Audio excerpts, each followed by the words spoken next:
My name is Annabelle. I am 62 years old, and last week, my world fell apart. Until that morning, I was Henry's wife. For 35 years, we had been partners in everything, raising our children, managing our modest finances, navigating the ups and downs of life with a quiet sort of grace. Ours was not a love story for the movies. There were no grand declarations, no whirlwind romances, just a steadfast loyalty that grew like ivy on an old brick wall. Strong, reliable, and deeply rooted. Henry was a quiet man. He had a way of listening that made you feel seen, truly seen. He loved crossword puzzles and classical music, and he had this habit of humming softly under his breath whenever he worked in the garden. It's funny the things you remember. The scent of his aftershave lingering in the hallway, the way he always left one sip of coffee in his cup, as if he couldn't bear for it to be over. He died on a Tuesday morning.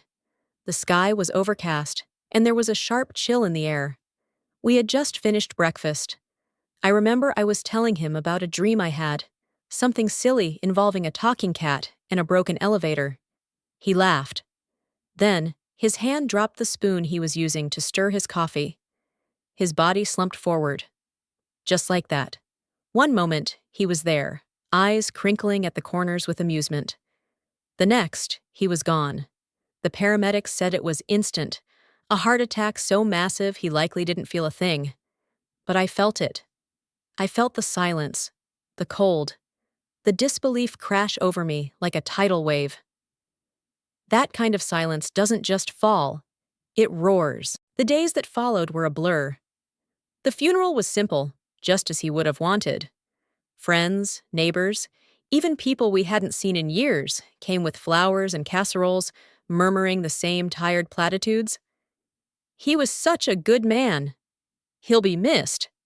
I nodded, smiled, thanked them, all the while feeling like I was watching someone else go through the motions. That night, I found myself alone at the dining table, surrounded by the echoes of lives now paused, vases of lilies beginning to brown at the edges, Tupperware containers stacked in the fridge, sympathy cards lined up like tombstones on the mantel. I hadn't eaten all day, but hunger felt foreign. I made tea I didn't drink and stared at the chair Henry used to sit in. Matthew and Serena arrived just after 8. My son was wearing a navy suit that looked freshly pressed, as if grief didn't crease him. Serena, always perfectly put together, breezed into the house like she was attending a social event rather than visiting her newly widowed mother-in-law. "Sorry we're late," she said, dropping her designer handbag on the kitchen counter. "Traffic was a nightmare." I nodded, swallowing the lump in my throat. I had hoped, foolishly, perhaps, that they'd stay the night, that we'd talk about Henry, look through old photo albums, maybe even cry a little. I needed something human, something real. We sat down to dinner. I reheated a pasta bake someone had dropped off, though my appetite had long since vanished. Matthew sat across from me, saying little, eyes occasionally flicking to his phone. Serena scrolled through hers openly, only glancing up when she had something to complain about. "You know," she began, setting down her fork and folding her arms, "now that your husband is dead, we don't have to put up with you anymore. Go away and never come back." At first, I thought I had misheard her. Her tone was so casual, so cruelly indifferent, that it took a full 5 seconds for the words to register. My heart started pounding in my chest. "Excuse me?" I said, the words barely forming on my tongue. Matthew didn't look shocked. He didn't look horrified. He looked relieved. He smiled, that familiar, easy smile I'd once seen on Christmas mornings and after soccer games, except now it felt like a stranger wearing my son's face. "We talked about this, Mom," he said, his voice maddeningly calm. "Serena and I think it's time you move on. The house? Well, it's part of our future now." "Our future," I repeated, stunned. "This is my home. Henry and I built this life. We raised you here." "Dad left everything to both of us," Matthew said, finally looking me in the eye. "And you're not exactly contributing anything anymore." "Where am I supposed to go?" I whispered. I hated the desperation in my voice. Serena rolled her eyes. That's not really our problem, is it? I looked down at my plate, the food untouched, and realized I wasn't hungry because something inside me had already begun to die. I stood up slowly, my knees trembling. I didn't cry. I didn't scream. I simply walked upstairs, packed a single suitcase. I took the photo of Henry from my nightstand, the one from our 20th anniversary trip to Maine, and left. I didn't say goodbye. That night, I checked into a dingy motel at the edge of town, the kind with buzzing lights and carpet that smelled faintly of mildew. I paid in cash. The woman at the front desk didn't ask questions. I sat on the stiff bed, suitcase beside me, Henry's photo on the nightstand, and stared into nothing. I had lost everything in 48 hours. My husband, my home, and the child I had raised with love and sacrifice. The next morning, I woke up before dawn.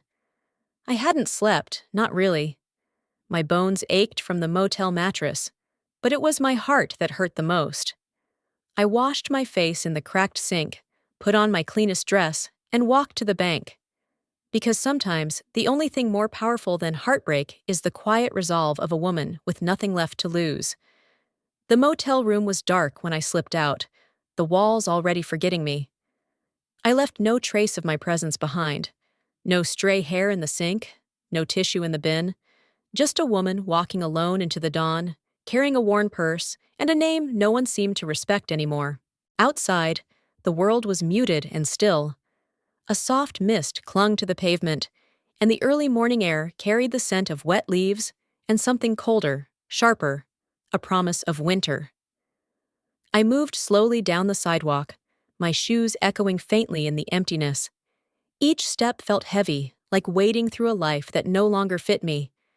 I passed shuttered shops and quiet homes with dark windows, their inhabitants still wrapped in the safety of sleep. I envied them. The streets I once knew seemed foreign now. This was the same town where I had walked my children to school, where I had shopped for groceries with Henry, where we had shared quiet Sunday mornings and noisy holidays. Now, each corner was a reminder of what had been. I could feel my identity slipping away, piece by piece, with each stride. And yet, under the ache of betrayal and the weight of widowhood, a strange new feeling was beginning to stir. Determination. I didn't know what I expected when I pushed open the heavy glass door of First National Bank. The fluorescent lights buzzed overhead, casting their sterile glow over the empty lobby. A young woman in a blazer looked up from the reception desk and gave me a polished smile that didn't reach her eyes. "Can I help you, ma'am?" Ma'am. I had become a ma'am. I used to be Annabelle, a name that made Henry's lips curve upward. I used to be Mom, said with joy and pride by a little boy in sneakers. Now I was Ma'am. "Yes," I said, clutching my purse a little tighter. "I need to speak to someone about my husband's account. He passed away." She nodded sympathetically and gestured toward a row of cubicles. "Mr. Branson can assist you. Please have a seat." Mr. Branson was a thin man with a receding hairline and tired eyes. He wore a brown tie with a faint stain near the knot and smelled faintly of antiseptic and stale coffee. He didn't ask too many questions, just pulled up the files, typed in Henry's name, and scanned the screen with practiced detachment. "I'm very sorry for your loss," he said automatically. "Thank you. I need to know what he left. If he left anything. My son said—" I trailed off. What could I say? That my son had betrayed me? That I was thrown out like garbage? Mr. Branson clicked a few keys. I watched his face change. Just slightly, but enough. His eyes narrowed. He sat up straighter. "Mrs. Green, your husband had several accounts here. Checking, savings, a retirement fund." I blinked. I thought everything was in Matthew's name now. "Actually, no. The accounts are solely in your husband's name, and according to the will on file here, you are the primary beneficiary, not your son. You." The ground tilted. My hands trembled. But he said everything was left to him. Mr. Branson shook his head. "That's not what the documentation says, Henry Green designated you as the sole beneficiary on all accounts. There's also a safe deposit box in his name. You're listed as an authorized user. A sound escaped me, half gasp, half sob, relief, confusion. Maybe even something resembling fury bubbled in my chest. Can I see it? The box? Mr. Branson gave me a moment, then quietly slid a paper across the desk. This is an access form. If you'd like to see what's in the safe deposit box, we can arrange that today. I nodded, stunned, barely able to hold the pen. My signature looked like someone else's handwriting. And maybe it was. Maybe I wasn't the same woman who had walked in here 15 minutes ago. He led me to the vault downstairs. The walls were thick and heavy, the kind that felt like they held secrets. The air was cool, still. The metal box slid out with a mechanical click, and Mr. Branson stepped aside as I opened it. Inside was a bundle of envelopes, a stack of paperwork, and a small velvet-lined jewelry box. My fingers trembled as I opened the first envelope. It was a letter, addressed to me. Annabelle, if you're reading this, then I'm gone. And I'm so sorry for that. I know how much you've given up for this family, how much you've endured. This is my attempt to give something back. Everything here is for you. You've spent your whole life taking care of others. Now it's your turn. There was more. Details about the retirement account, instructions on where to find the keys to a property I hadn't known existed. A lake house. Henry had bought it in secret years ago, he said, as a surprise for us to grow old in. He hadn't gotten around to telling me. He'd even written notes about the renovations he planned, the books he wanted to read on its porch, the swing he hoped to install for future grandchildren. I felt tears spill onto my cheeks, not from grief this time, but from something fiercer. Empowerment. In that dim vault room, something in me shifted. I realized I was not broken, not useless, not alone. I had been loved deeply, cherished quietly, and now, entrusted with something more. I walked out of the bank with a stack of documents under my arm, and something I hadn't felt in days. Purpose. The world had taken so much from me, but it hadn't taken everything. I had a choice now. I wasn't just a discarded mother or a forgotten widow. I was a woman who still had power, and I intended to use it. The documents weighed heavily in my arms as I left the vault, but they also steadied me. It was as though Henry had reached out from beyond the grave and placed his hand on my back, whispering that I was not alone. I returned to Mr. Branson's office, my steps slower now, but not from weariness, from purpose. He gestured for me to sit again. The hum of the computer filled the space between us as he typed. His fingers moved with growing intensity, and I could tell from the shift in his expression that something had changed. Mrs. Green, he said, voice more focused than before. There's more here than I initially realized. In addition to your husband's individual accounts, I see multiple joint accounts, ones where you are listed as a co-owner. I blinked. Joint accounts?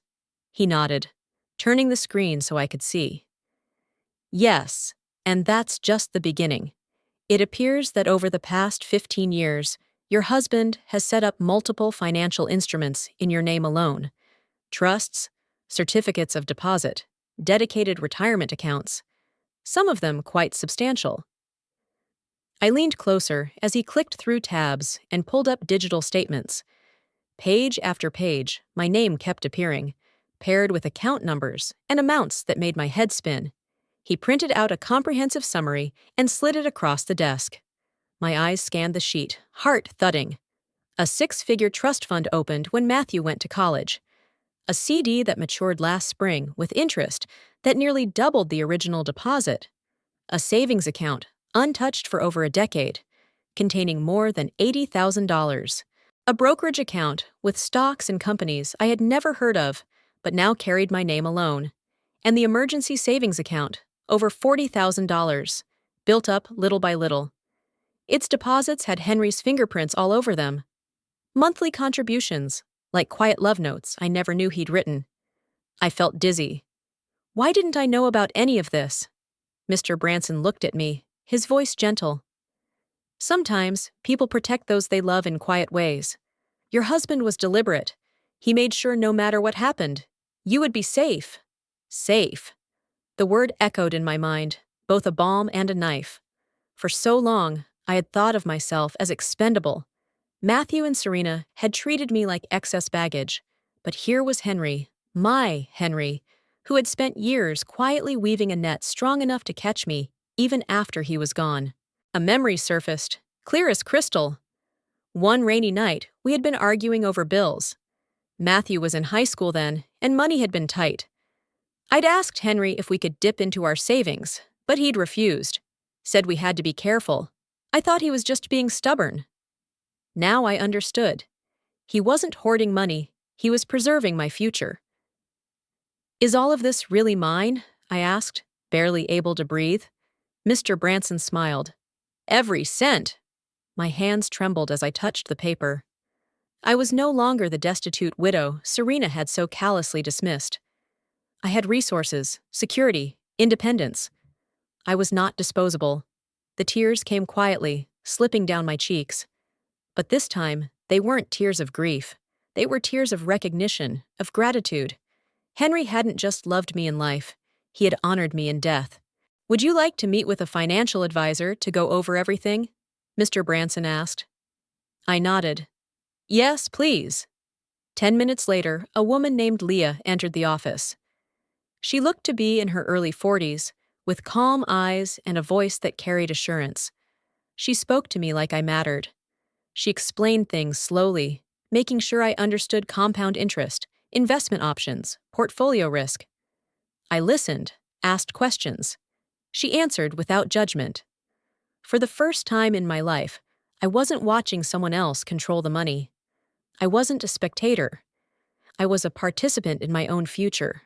By the time I left the bank, the sun had broken through the clouds. The air felt lighter, clearer.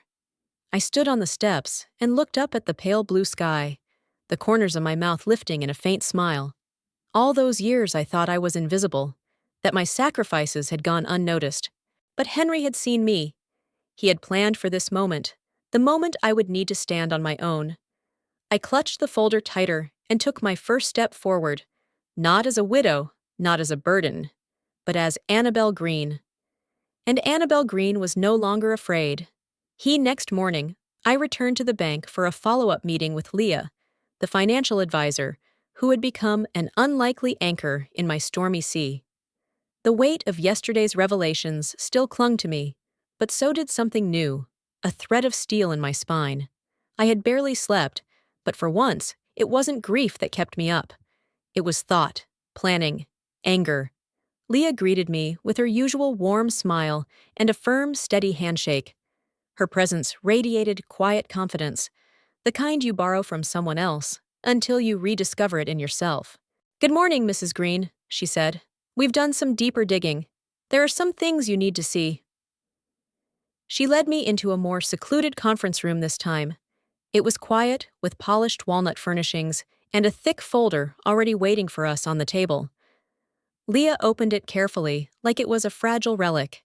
Inside were documents, spreadsheets, and a ledger that seemed too pristine to hold the weight of what it revealed.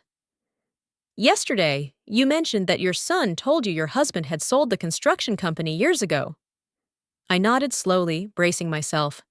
Yes. He said there was nothing left, that Henry had taken a buyout. Leah's expression didn't shift into surprise or judgment, but something steeled behind her eyes. That's not true. The company was never sold. It was restructured and placed into a private trust 8 years ago. That trust was established by Henry Green, and the sole listed beneficiary is you. I couldn't breathe for a moment. Are you certain? Leah turned the folder toward me. Here is the trust documentation. Signed, notarized, updated annually until 2 years ago. The trust bore my name. My name. My throat tightened. The company is still active. It's profitable, she continued. The books have been consistently balanced. Payroll met. Contracts renewed. It's actually quite successful. The oversight has been managed by an external firm that Henry appointed before the restructuring. But, she hesitated, there's something else you should know. She flipped to another set of documents. This time, the paper was marked Internal Disbursements. Your son, Matthew, has been withdrawing money from the company regularly for the past 6 years. Not as salary, not as dividends, but under the guise of internal loans. Loans that were never approved by a trustee, as required by the trust's conditions. My breath hitched. Leah's finger traced the numbers. These transactions are categorized as marketing initiatives, consulting fees, and personal reimbursements, often in round sums. $15,000 here, $22,500 there. One single transaction for nearly $50,000 marked as a strategic development. She looked up at me, her voice grave. They total over $380,000, Mrs. Green, taken without proper authorization. I sat back in the chair, the world tilting beneath me. Every breath felt like it had to push through stone. I clutched the folder as if it might anchor me. My son. The little boy who used to sleep curled up next to me after thunderstorms. The teenager I'd driven to college interviews. The man I had trusted implicitly. He had been bleeding the company dry behind my back, while telling me it no longer existed. I remembered the dinner after Henry's funeral, the cruel dismissal from Serena, Matthew's complicit silence.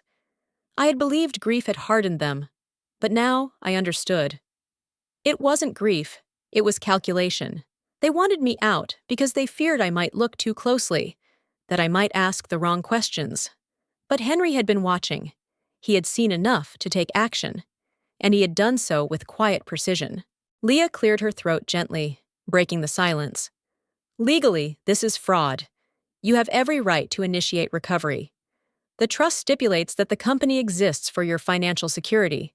Matthew's withdrawals violated that purpose. And the management firm? I asked, my voice low.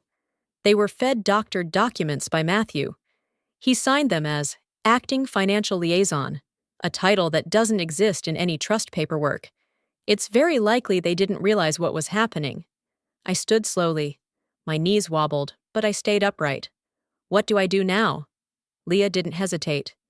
You take ownership.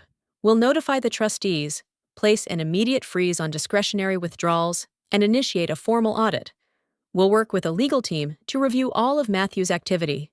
You'll be fully briefed. You'll be in charge. I walked out of that meeting taller than I had entered. Outside, the wind had picked up. The trees bent slightly, as if acknowledging the storm I now carried. I wasn't just a widow. I wasn't a helpless mother. I was the owner of a profitable business. Matthew had hoped I would vanish quietly, but I was back. And this time, I was holding the truth. And the truth had sharp teeth. The following day dawned crisp and cold, the sky overcast with the kind of iron-gray clouds that made you feel like something was about to shift. I wore Henry's old wool coat, the one that still smelled faintly of cedar and the outdoors, and made my way to the construction company office for the first time, not as a visitor or a wife, but as its rightful owner. The building itself hadn't changed in years. A brick structure tucked behind one of the main sites, it still bore the original company signage in weathered metal. I stepped inside and was greeted by the hum of computers, the scent of sawdust, and the low murmur of voices, workers and staff who had kept this machine moving all these years. Tom Calvert stood as I entered his office. He was taller than I remembered, his frame broad, and his presence solid and steady. His hands were calloused, a testament to decades of labor, and his weather-lined face lit up with something between relief and welcome. Mrs. Green, he said, offering a firm handshake, it's good to finally have you here. I've been waiting a long time for this day, though I wish it hadn't come under such painful circumstances. I smiled, more from nerves than ease. You can call me Annabelle, Tom. And thank you for everything you've done. He gestured to the chair across from him, then pulled a thick folder from his desk and set it gently on the table between us. Henry and I talked often, he said, especially during those last few years. He wasn't just my boss, he was my friend. He told me what he was planning with the trust, and he told me why. He was worried. About Matthew, I said. Tom nodded slowly. Yes. Henry saw changes. Matthew started asking for financials, making strange requests. At first, Henry tried to explain things to him, share some insight, mentor him. But Matthew was never interested in learning. He was only interested in control. He flipped open the folder, revealing printouts, emails, and letters, all neatly organized and labeled. After Henry passed, Matthew started pushing harder. He called the accounting office at least a dozen times in the first month, demanding quarterly reports, expense sheets, payroll numbers. He said he needed the information for transition purposes, but when we asked for trustee authorization, he got aggressive. I stared at the documents. Each one was a small betrayal in print. There were letters with forged headers, emails pressuring junior staff, and even a proposed executive realignment plan that would have replaced half the senior team. He even came down here one afternoon unannounced, Tom continued. Walked through the yard like he owned the place, shouting about legacy and inheritance. Tried to scare the younger guys into thinking he'd be their new boss. Tom's jaw tightened, but we didn't bend. We followed Henry's rules. I made sure of it. I leaned back, stunned. Why didn't you tell me? He gave a small, sad smile. We were under strict confidentiality. Only the trustees, Henry and I, knew the full structure. It was always meant to protect you. Henry didn't want you burdened with stress after he was gone. He wanted you to discover this when you were ready. I looked around the office. The walls were lined with blueprints. A whiteboard in the corner tracked current project deadlines. A photo of Henry and Tom stood proudly on a shelf, taken at the site of their first major job, both of them wearing hard hats, laughing like brothers.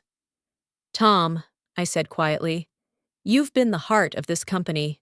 I don't want to come in and disrupt everything Henry built. I want to preserve it, to protect it, with your help. He sat up straighter. Annabelle, you've got my full support. Always. I've been loyal to Henry for 30 years, and I'm loyal to you now. Not because of a title or a piece of paper, but because I believe in what you both built, and I believe you're the one to carry it forward. Emotion rose in my throat. I reached across the desk and took his hand. Thank you, Tom. I won't let you down. I want transparency, stability, and loyalty, just like Henry did. Same structure, same people. But from now on, everything runs through me. Tom grinned, a deep, proud smile that crinkled the corners of his eyes.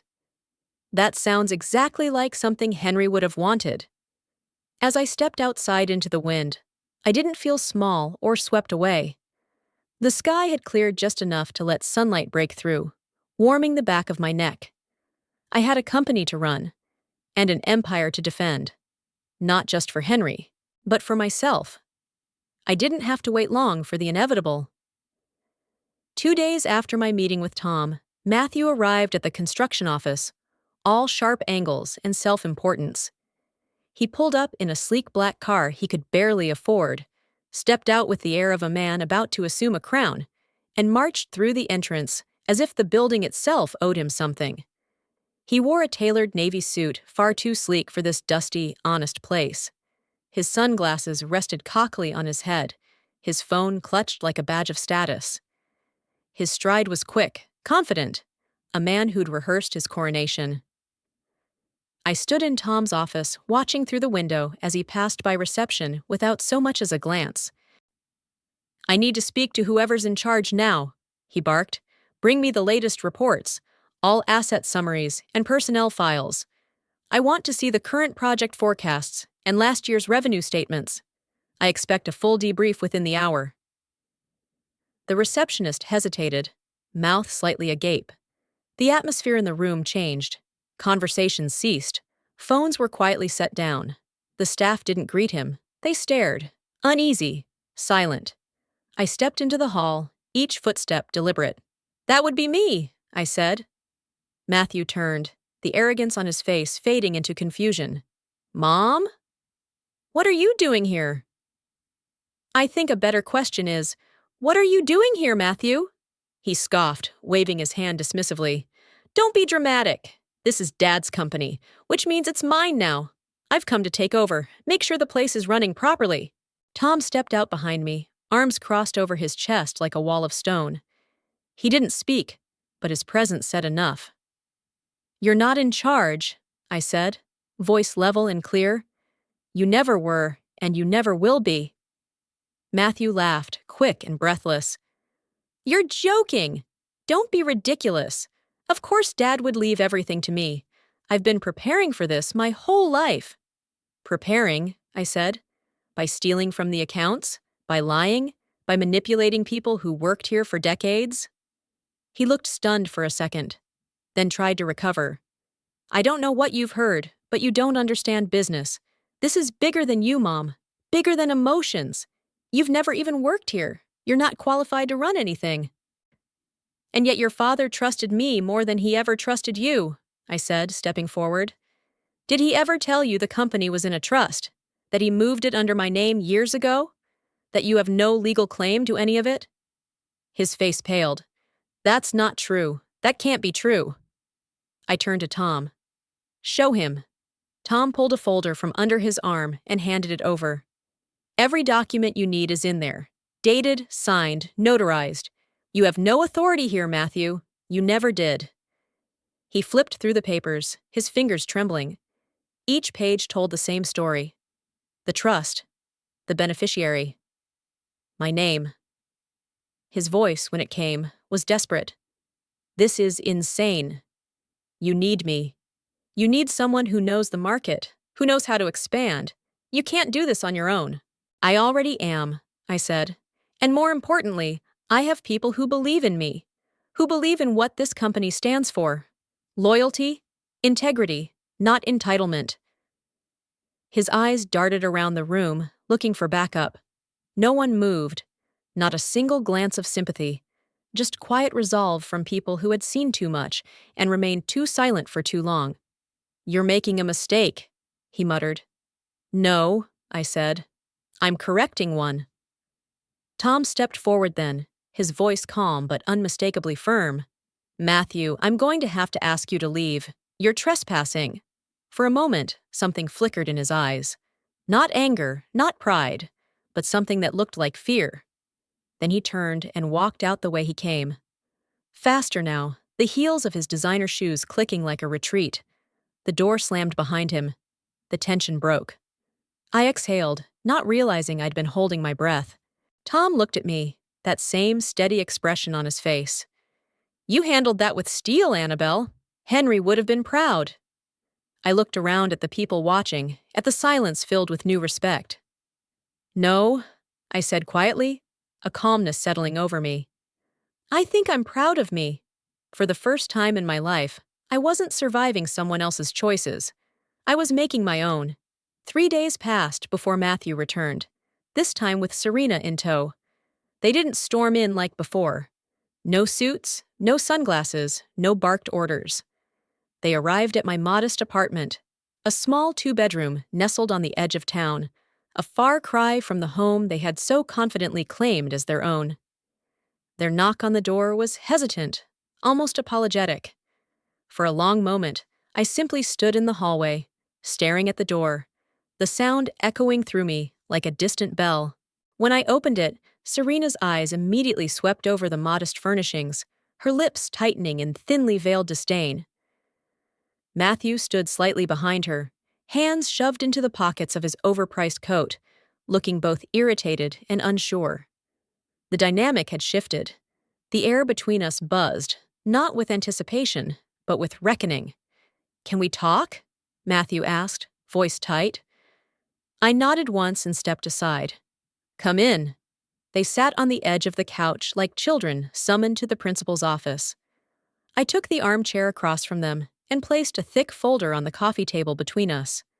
The same one Tom had handed Matthew at the office, now bolstered with more documentation, statements, legal notices, and a notarized summary of the trust. "My armor. We want to clear the air," Serena began, her tone laced with performative warmth. "There's obviously been a misunderstanding." "No," I said, voice firm. "There hasn't been a misunderstanding. There's been deceit, and now there will be clarity." Matthew's jaw tightened. "Dad said the company would be mine. He always told me I was meant to take over. We built plans together." "Did he put those plans in writing?" I asked, already knowing the answer. Because what he did put in writing, in legal trust documents, says otherwise. I opened the folder and turned it toward them, carefully sliding the pages into view. The company was placed in a trust 5 years ago. I am the sole beneficiary. I am the legal owner. The funds you took from the business accounts, under the guise of consulting and development, were unauthorized, fraudulent. Serena's face twisted in anger. That money went back into the business. Matthew worked so hard. He deserves exactly what he earned, I interrupted. And he earned nothing but suspicion and audits. I pulled out a smaller envelope and laid it gently on top of the folder. And the house? The one you so confidently told me to leave? You thought it was mortgage-free? That you were entitled to it as your inheritance? Matthew looked confused. It is. Dad paid it off. He told me years ago. He refinanced it, I said evenly. A year before he passed, he took out a second mortgage, and the funds went into a separate trust, for me, to protect my future, to make sure you couldn't touch a dime of it. Serena looked genuinely stunned for the first time. You're lying! I'm not, I said. And the documentation is right here. You can take photos, send them to a lawyer. Not that it'll help. I've already filed paperwork to list the house for sale. Matthew's fists clenched on his knees. You're throwing us out? With nothing? You threw me out, I said, the bitterness rising like bile. The night you told me to pack my things and leave, that I was a burden, that I didn't belong. You made sure I knew exactly how disposable I was in your eyes. Serena looked away. Matthew finally met my gaze. So what now? You cut us off? Pretend we don't exist? No, I said, rising slowly to my feet. I remember exactly who you are. That memory will shape every decision I make going forward. You will not interfere in the company. You will not contact employees. You will not attempt to siphon off any more money, because if you do, I will take legal action and I will win. Serena opened her mouth to protest, but found no words. Her fingers clutched the edge of her designer bag like it was a lifeline. This isn't revenge, I added. This is protection. This is justice. This is the result of your own greed and arrogance. Neither of them spoke. They stood eventually, awkwardly, as if suddenly realizing they were no longer standing on solid ground. When they walked out, there was no slam of the door, no parting words of spite, just silence, and I welcomed it. I turned back to the documents, slowly placing them back into their folders. They were no longer just papers. They were my voice, my proof, my power. I was no longer the woman fading into grief and shame. I was the storm they never saw coming. I should have expected it. Entitled people rarely accept defeat quietly. Within a week, a crisp envelope arrived at my apartment, its gold-embossed lettering practically shouting arrogance. A high-powered firm from the city, expensive, theatrical, and no doubt promised to crush me like a forgotten relic. Matthew and Serena had hired legal firepower, determined to claw back what they believed was rightfully theirs. The documents accused me of everything from undue influence to emotional coercion to claims that Henry had been mentally incompetent in his final years. I laughed, truly laughed. Henry had run 3 construction sites up until 6 months before his death. He had managed investments, reviewed contracts, and sent me text messages reminding me to pick up oranges from the market. He hadn't forgotten a single birthday or anniversary in 35 years. That was the man they called incompetent. But I didn't laugh for long. I prepared. Leah and I spent days in her office, poring over every document, every signature, every transaction. We had notarized trust forms, estate planning files, video evidence of Henry discussing the trust at his final board meeting. Tom contributed with written testimony and a signed affidavit describing Henry's mental clarity and Matthew's repeated, unauthorized attempts to access company funds. We even found voice recordings, messages Henry had left with his legal advisor detailing his intent to secure my future and prevent Matthew from ever controlling the company. I listened to those messages more than once. Henry's voice was steady, resolute, loving. He spoke of me with such care, hearing him say, "If anything happens to me, Annabelle is to have it all. She deserves peace," made something inside me shatter and rebuild all at once. Court day arrived like a thunderclap. I dressed simply: black slacks, a steel gray blouse, and a necklace Henry gave me on our 25th anniversary. I didn't need a lawyer to speak for me. I had Leah, I had Tom, and I had the truth. The courtroom was cold and impersonal, all wood panels and echoing floors. But I walked in with my head held high. Matthew and Serena arrived, as if stepping onto a red carpet. She wore a cream-colored pantsuit and heels that clicked like threats. He wore a navy suit tailored within an inch of its life, his expression smug, confident. Their lawyer sat between them like a magician about to perform a final trick. But they hadn't prepared for the reality of a courtroom. No drama, no manipulation, just facts. Cold, irrefutable facts. Leah took the stand and walked the court through the trust's construction. She answered each pointed question with calm precision. She explained the trust's formation, the conditions, the financial arrangements, and the legal protections Henry had put in place. Tom followed, recounting his last conversations with Henry, his decades of loyalty, and his repeated rebuffs of Matthew's overreach. His voice didn't waver as he laid out Matthew's pattern of entitlement, his unapproved requests, his disdain for the work behind the empire he thought he'd inherit. Then came the opposing arguments. Their lawyer tried to paint me as manipulative, as a grieving wife who had charmed her husband into signing over everything. But there was no evidence, no contradictions, no gaps. The judge's demeanor grew colder with each passing claim. He reviewed the medical records, clean, the psychological evaluations, clear, the legal recordings, indisputable. The room began to feel like a slow-motion collapse for them. And then came the verdict. The court finds the trust to be valid and enforceable. All actions taken regarding the company, assets, and estate were lawful. The plaintiff's challenge is hereby dismissed. It should have been enough. But the judge continued. He turned his attention to the unauthorized withdrawals from the company's accounts.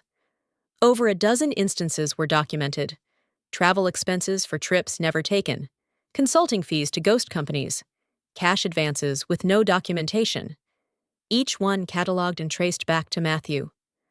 The court finds the plaintiffs liable for the sum of $96,472.23 to be repaid in full. A repayment schedule will be ordered if not settled within 30 days. Silence fell like a hammer, the kind that crushes. Serena looked like she had been slapped.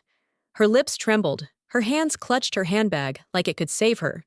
Matthew sat frozen, eyes wide, the color drained from his face. Their lawyer leaned in to whisper something, but neither of them responded. As I stood to leave, Matthew looked up at me. There was something in his eyes, shock, maybe grief, but not apology. His mouth opened, perhaps to justify, perhaps to plead, but I had no more words for him. I walked past without a glance. Outside, the courthouse steps shimmered in the late morning sun. The sky had cleared, blue and vast. I breathed deeply. The air tasted like justice. I was not the woman they tried to erase. I was not the mother they cast aside. I was Annabelle Green, the owner, the heir, the woman Henry had believed in. And now, finally, so did I. And no one would ever take that from me again. 2 months after the courtroom doors closed behind me, I moved into the little cottage by the ocean. It was the one Henry had purchased in secret years ago. A quiet retreat meant for our retirement, nestled between seagrass and dunes, where the tide whispered lullabies at night and the air always smelled of salt and promise. I remembered the first time he brought me there, laughing as he handed me the key and said, "This is where we grow old." I had cried then, overwhelmed by the gesture, never imagining that one day I would walk through its door alone. But I wasn't lonely, not anymore. I was free. The cottage was modest, with white shutters and blue trim, a flower garden in the front, and a worn swing hanging from a gnarled tree. Inside, everything had Henry's touch. Weathered oak floors, sea glass lining the windowsills, a fireplace he'd built stone by stone, and every inch of it was mine. Not shared, not borrowed, not dependent. Mine. I unpacked slowly, savoring the process. Each box I opened felt like another step into the life I was finally allowed to live. I painted the guest room yellow, bought linen curtains that fluttered in the ocean breeze, and planted lavender outside my kitchen window. I filled the bookshelf with novels I'd never had time to read, hung family photos in frames Henry had crafted himself, and placed soft rugs across the wooden floor that felt warm beneath my feet. The days unfolded in gentle rhythms. Every morning, I woke to the sound of waves and made coffee in silence. No demands, no negotiations, no one questioning my choices. I cooked what I wanted, when I wanted. Sometimes I sat outside with a paintbrush and canvas, trying to capture the hues of dawn. Other days I strolled along the beach, collecting driftwood and shells, letting the tide erase old thoughts with each step. The phone would ring, Tom giving updates on the business, Leah confirming deposits, my accountant verifying that dividends were strong. But those calls were brief. The company ran smoothly without my constant oversight. Henry had built it well, and I had protected it fiercely. Now it returned the favor. Money came in regularly. I never worried about bills, about obligations. I opened a savings account just for whims, garden ornaments, rare teas, an antique writing desk for my sunroom. I started journaling daily, pouring my thoughts into pages without censoring myself. For the first time in my life, I wasn't budgeting someone else's comfort above my own. I joined a book club that met in a nearby town and made friends with women who spoke freely, laughed loudly, and never once asked me about my son. I took long walks on the beach, and when a neighbor invited me for a bonfire gathering one evening, I said yes without hesitation. I danced barefoot in the sand and sang along to old songs played on a battered guitar. No one knew my past, no one needed to. There were no more Sunday dinners filled with silent tension. No false smiles from Serena, no calculating glances from Matthew. Just me and the sea, and the soft hum of peace. At night, I would sit on the porch wrapped in Henry's old sweater, watching the sun dip beneath the horizon. Sometimes I'd speak aloud to him, sharing the victories, the quiet joys, the laughter I'd found again. Other times I simply closed my eyes and listened to the waves, letting them wash away the remnants of bitterness. I hung wind chimes outside the bedroom window, and their music joined the ocean's voice in a nightly symphony. I hosted tea for a retired teacher who lived down the lane. I learned to bake scones. I planted a small vegetable garden and watched my tomatoes ripen in the sun. This wasn't just healing, this was becoming. Henry had given me this. Not just the cottage, not just the security. He had given me the right to choose, to live, to be. And I was doing just that. For the first time in my life, I was no one's burden. I was no one's background character. I was Annabelle Green. And this life, this home, this freedom, was entirely, exquisitely mine. It was a warm spring morning when Leah arrived at the cottage. She didn't call first. She never did anymore. But I didn't mind. I was in the garden, planting a new row of marigolds when her car pulled up the drive. The scent of earth and salt air mingled around me, grounding me in the serenity that had become my life. She stepped out with a large envelope in her hand and a careful look on her face, her heels crunching softly against the gravel path. "I thought you'd want to see this in person," she said, handing it to me. I wiped my hands on my apron and opened it slowly, expecting bills, maybe more paperwork about the company. But inside was a letter. My name was scrawled across the front in Matthew's handwriting. I stared at it for a long moment. Leah didn't say anything. She just stepped back and sat on the porch, giving me space.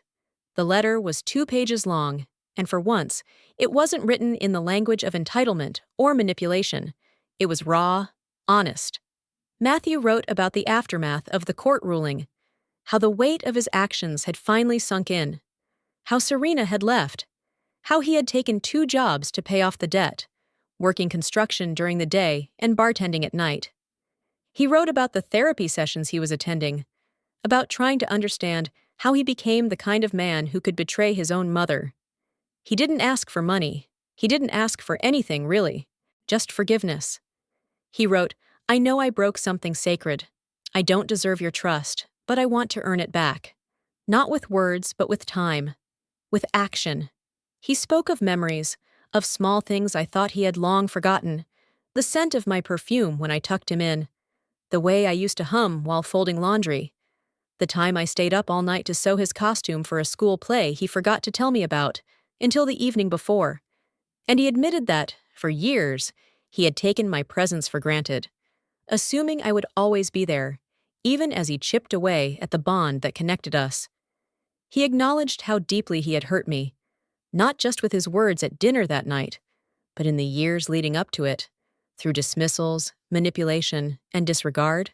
I read those lines over and over, feeling a strange pressure in my chest. Not pain, not anger, something closer to recognition. The boy I had raised was still in there, somewhere beneath the layers of arrogance and ambition. A boy who once brought me dandelions from the backyard, who used to sleep curled against me during thunderstorms.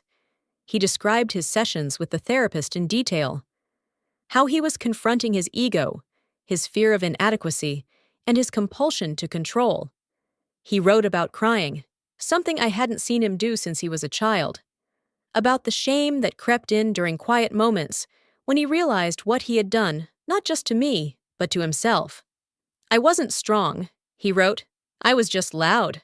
Loud enough to drown out your wisdom. Loud enough to silence my own doubts. And in doing that, I lost more than I can name." There were no justifications, no excuses. I didn't cry. I didn't smile. I just sat in the garden with the sun warming my shoulders and thought of the child who used to run into my arms after school, whose laugh once echoed through our home like wind chimes on a breezy day. Leah returned after a while, sitting beside me with a cup of chamomile tea she'd made in my kitchen, as if sensing I needed something warm to hold. "Will you respond?" she asked gently. I folded the letter neatly and placed it back into the envelope. "Not yet," I said, "but I'll keep it. For now." Because forgiveness isn't born in ink. It grows slowly, like a seed under careful watch. And trust? Trust is a garden you water every day. If Matthew truly wanted to reclaim his place in my life, he would need to show it. In choices, in consistency, in silence if needed. Not with promises or apologies alone, but through the slow, steady effort of becoming someone different, someone worthy. I thought about the future, about what reconciliation might look like. It wouldn't be dramatic or immediate. It wouldn't be the embrace of old times, but perhaps the cautious steps of strangers learning to become family again. Maybe one day he'd visit this cottage. Maybe he'd help me repaint the porch or walk along the beach without needing to fill the silence. Maybe we'd sip tea together and talk about nothing and everything. Maybe we'd find a new version of our bond, forged not in dependency or regret, but in mutual respect and change. But until then, I was still Annabelle Green, owner, heir, mother, and always my own keeper. A few weeks after Matthew's letter, Leah visited again, but this time she wasn't alone. With her came a bright-eyed young woman with chestnut hair pulled into a loose braid and a determined look in her eyes. "This is my daughter, Elise," Leah said. "She's working on something important." Elise shook my hand, her grip firm and steady. "Ms. Green, it's an honor to meet you.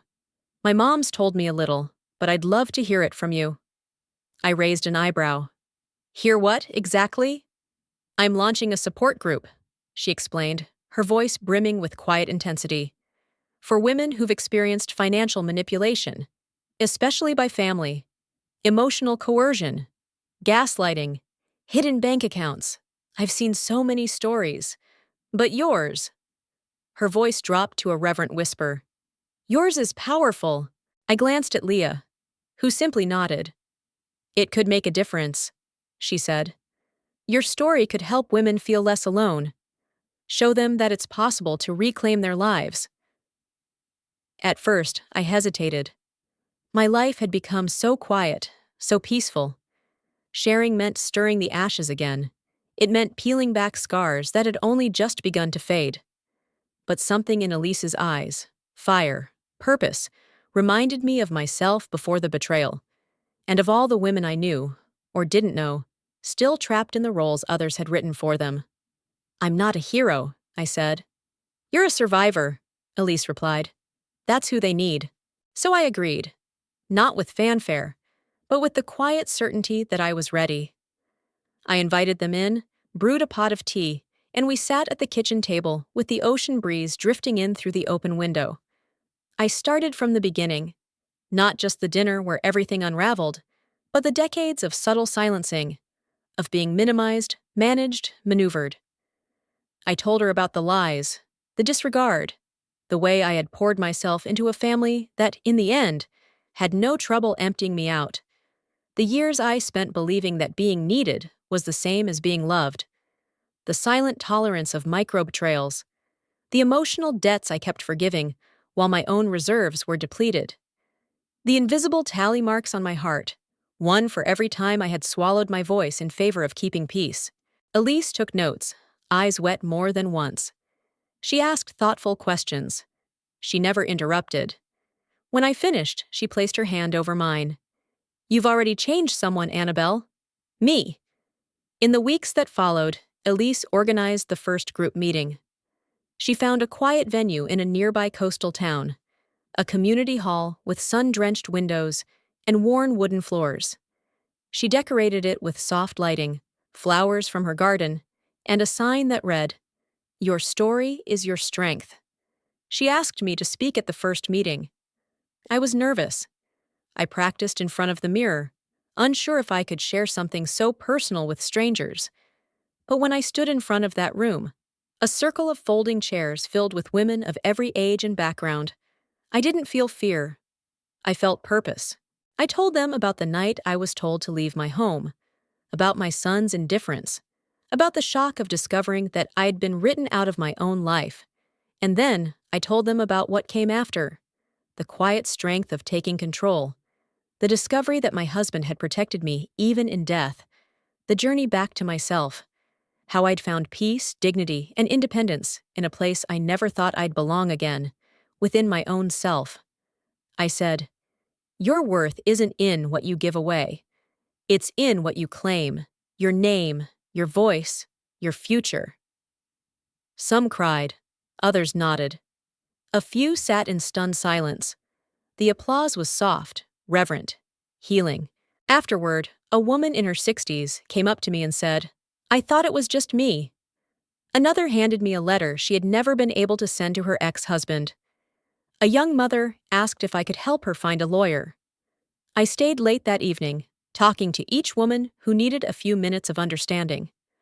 One woman, barely out of her 20s, told me how her boyfriend had drained her savings, all while calling her crazy for questioning his spending. Another revealed how her grown children had moved in, taken over her finances, and told her she was too emotional to handle money. Their stories poured out like water from a long-blocked well. That night, as I drove home along the moonlit coast, I felt something new, a sense of mission that pulsed just beneath my ribs. My story wasn't an end. It was a beginning. The following week, Elise invited me to help moderate a discussion circle. I sat beside her as more women shared, their voices shaking, their hands trembling, but they spoke. They spoke because they saw someone who had survived, someone who had come through the storm, not unscathed, but unbroken. We started small, journaling workshops, legal Q&As, quiet dinners where women could talk without fear of judgment. Soon the group grew. More meetings, more towns, more lives transformed by truth. And in that moment, I knew. My journey didn't end with justice. It began there. My purpose now was to walk beside others until they too found their shoreline.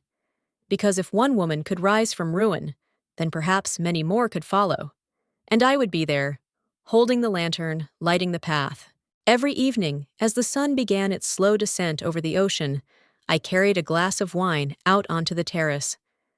The wood beneath my feet was warm from the day's light, the air filled with the scent of salt and jasmine from the garden below. The world slowed down in those hours. It was the kind of silence that wasn't empty, but full. A silence that wrapped itself around me like a well-worn shawl, rich with memory, grief, and grace. I had come to love that hour. It wasn't just about the view, though it was breathtaking. Waves curling against the sand, the sky streaked in purples and golds, birds wheeling home to their nests. It was about what that view meant. It meant I had arrived. It meant survival had not only been possible, it had become beautiful. I was free, independent, protected. There was a time I would have felt guilty for enjoying such peace. I would have wondered if I had earned it, or if someone else needed something more. For years, I believed that happiness was something handed out sparingly, and always to someone else. But not now. Now I understood. This quiet was not a luxury. It was the return on every sacrifice, every insult I had endured in silence, every moment I'd bent myself into a shape that didn't fit. Henry had given me the tools, but I had done the building. Brick by brick, decision by decision. He had loved me enough to ensure that even in his absence, I would not be erased, that I would not be at anyone's mercy again. The cottage, the trust, the business, all of it was his final love letter to me. But the life I lived now? That was mine, entirely mine. And every evening, I read that letter again with every sip of wine, with every breath of sea air, with every moment I didn't have to ask permission to exist. The terrace had become my sanctuary. I had hung soft string lights across the eaves, installed a weathered wooden swing that creaked gently when the breeze came in from the sea. The garden below bloomed in wild abandon, roses, lavender, and the marigolds that I planted every spring in Henry's memory. I had filled this space with reminders not of loss, but of love. Not of endings, but of beginnings. Sometimes I cooked meals just for myself, rich, indulgent dishes, with no one to please but me. I'd sit at the terrace table with my wine and candlelight, the ocean as my companion, and savor every bite. I'd play old jazz records or listen to the wind rustling the leaves, losing myself in the simplicity of being. I received letters from women I'd met through Elise's support group. They wrote to thank me for my words, my presence, my story. One had left an abusive marriage. Another had found the courage to confront her adult children and reclaim her finances. I kept their letters in a wooden box beside the fireplace, each one a testament to the quiet revolution that had begun in me and spread outward.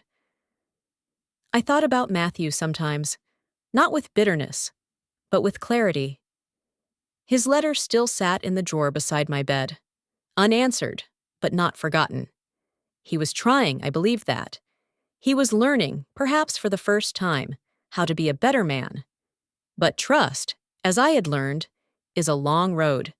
It's built not with promises, but with proof, and I would not rush down that road for anyone. If he wished to find me at the end of it, he would have to walk it alone. I had nothing left to prove. Not to him, not to anyone. The days were mine. The choices were mine. I spent my mornings tending to the garden, my afternoons volunteering with Elise, helping women find their footing, and my nights here, on this terrace, wrapped in quiet and gratitude. Sometimes I wrote in my journal, pages and pages of things I had once silenced inside myself. Sometimes I just listened, to the ocean, to the wind, to the new rhythm of my heart. I started sketching again, something I hadn't done since I was a girl.